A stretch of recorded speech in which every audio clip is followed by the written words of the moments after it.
What's up guys, my name is Alex and this is my 1993 Mitsubishi 3000GT VR4.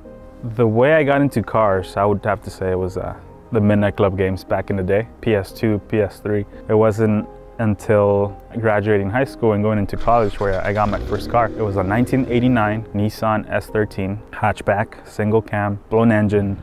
It was a piece of shit. Yeah, I bought it off my cousin. It was either the car or a guitar set, electric guitar set with an amp. I ended up going with the car and the rest was history essentially. But originally, I wanted to be a paramedic. At the same time, owning the S13 kind of, lit a fire in me and made me pretty much switch completely and get out of the paramedic program and just go into auto tech. Graduated with my certificates to work on cars. Little by little, just started working on the S13, all the mechanical stuff. Turnbull Canyon, so one night I went up there. I was just, I was trying to, it's my local pass, so I'd be up there 2-3 times a week, just driving around. Unfortunately, one night, I think it was the day after it rained, the floor was dusty, my tires are bald, coming down one turn. Normally I take that turn at the same speed, but caught me off guard, lost control one way, and it was too late for me I couldn't recover. Ended up going into the side of the mountain.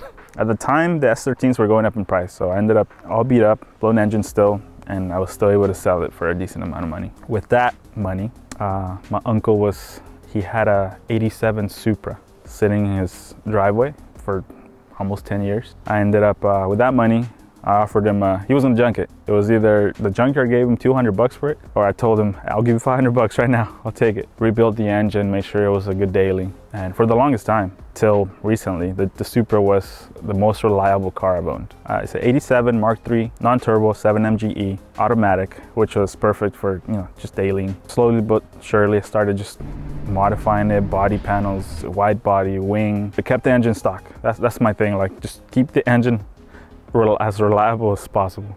Shortly after, my brother started getting into cars and he was eyeballing this 1995 non-turbo 3000GT SL. And you know what? I liked it too, but not as much. And I was willing to go pick it up with him. Went and check it out. Good daily. So I ended up, I think we drove to Riverside. It was black, lowered on springs. It was pretty much slammed. It was a 5-speed 6G72. So non-turbo front wheel drive. Because of the SL, the Supra getting like 10 miles to the gallon, I started dailying the 3000 GT and slowly just started falling in love with the platform.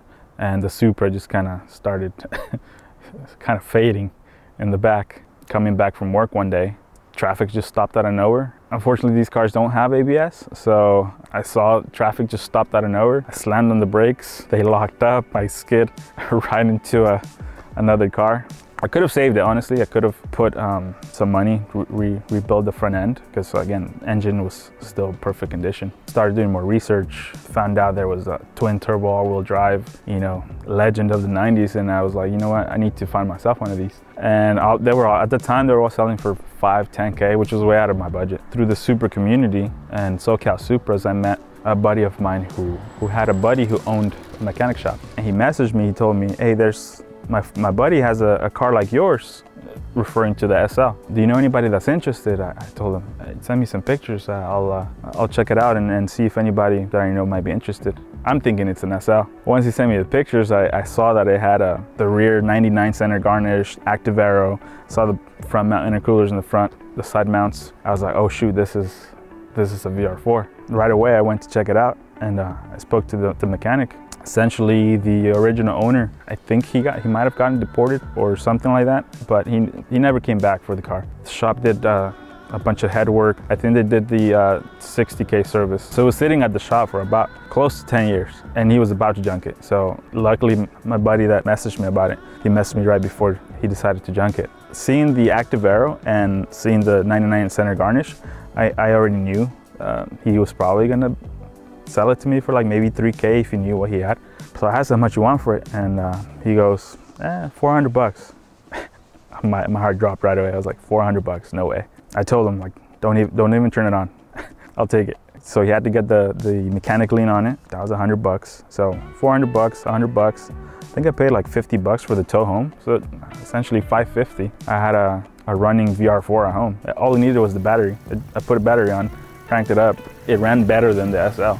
The only thing I think of is, the mechanic had already done this head work, timing belt, everything. It's just the owner never came back, It was kind of faith, I don't know, for me to run into this car. From the pictures that the mechanic sent me, and me offering 400 bucks, the rear garnish alone is going for like 500 bucks. So my first thought was like, oh, well, if there's something wrong with it, I can make my money back easy. Luckily, it was running perfect. So right away, just started doing all the maintenance, changed all the fluids, because even though the mechanic did a lot of work to it, it was sitting for 7 years. So all the stuff that he did, rubber pieces, fluids, whatever, been 3 years, just basic maintenance has been running perfect. Visually, engine was perfect. Visually, it was a little rough.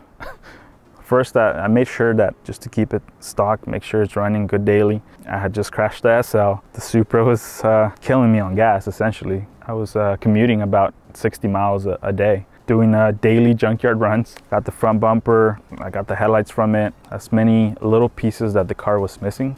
Black interior, used to be beige, but now it's a full black, not a true black. The true black only came, I believe, in the late 99 models. Once I got the car to a good daily driving condition, then I started doing all the modifications, coilovers and wheels. That's like the #1 thing you do. When you buy a brand new project, first thing you do is coilovers and wheels. Then I started adding the lip kit, all the accessories, the visuals, the aesthetics. I decided to make it as a tribute to Kobe. Kobe's passing, he was such an idol to me, and I looked up to his quotes. Even when I used to play basketball, I try to people wanted to be like Mike, I wanted to be like Kobe. But yeah, it's unfortunate, so that's why I decided to pay tribute to him. But I didn't want it to be in your face, Lakers, Kobe, 24 everywhere. Just a little subtle hints. If you know type of thing, or if you're actually paying attention to the car. You won't know unless you actually pay attention. It looks black now, but it's actually like a dark midnight purple that you only see it when the sun hits it right. It became a running joke now with everyone DMing me or commenting, nice black car, or I like your black car, blah blah blah. And now it's just a joke. Now just people just say it just because they think it's gonna annoy me, but I already got used to it. At first it was annoying me, but at this point it's fine. I just recently sold the Supra. It just didn't compare to this. I drive this at the canyons once, twice a week. I don't know, yeah, it's heavy, but the 300 horsepower is enough. The all-wheel drive, turbos, whistling. Compared to the Supra, forgot about the Supra. It was just sitting there I probably drove the Supra maybe once a month. So yeah, this just kind of grew on me. It's funny when you pull up to a meet or just driving on a weekend, see little youngsters, like high schoolers or going into college, just probably at least once a week someone will ask me, what kind of car is that? What year is that? They're clueless what it is. And that's also another thing I like about it. It's the underdog of the 90s. I'm always rooting for the underdog. I just recently added the 3SX short shifter. Funny story, a VR4 landed at the junkyard recently, and to my surprise, a short shifter in it. That normally retails for 220 bucks from 3SX, but the cashier didn't know any better. He just put it down as a transmission linkage, 11 bucks, voila. At the front, you start with the carbon fiber lip kit. You have the Morimoto upgraded headlights, snake eyes, have sequence performance rotors, custom engraved caliper, raised cram lights, 57 CRs. It does have all around Michelin's Pilot Sports. It's super sticky. You take turns in the canyons and it's just gripping the whole time. Paired with the all-wheel drive and the all-wheel steering, it takes turns like nothing. Like, it feels nimble to me. Custom rain guards from Nemesis. The rear combat wing is also from Nemesis. Rear, you have custom LED taillights with the 99 center garnish as well. It's a stock motor, stock everything. The only thing I did is I put a turbo excess blow valve open to atmosphere, and just a standard K&N filter that everybody puts on these. Interior, I have Corbeau racing seats, a Momo steering wheel with the NRG quick release, your basic sound system, carbon fiber trim pieces, the full Mitsubishi cooling system, hoses, radiator. I was gonna put the fans, but I didn't want to deal with the wiring, so I just stuck with the OEM ones, and they fit fine. So if you're trying to upgrade your 3000 GT with a new radiator, or shiny radiator, your OEM fans will fit perfectly fine. It's one of those cars that's like right in between. It's a perfect cruiser, but then take it to the canyons and it's a blast to drive. If you want to make this car a little more fun, it's probably not gonna be working. All the active stuff, active exhaust, active aero, active suspension, it's probably gonna be a broken one if you're trying to get one. I would say just delete it. It's just extra weight. You'll save yourself a ton of weight, lighter exhaust, carbon fiber lip instead of the heavy motor of the front active aero. So my name is Alex and this is my 1993 Mitsubishi 3000 GT VR4.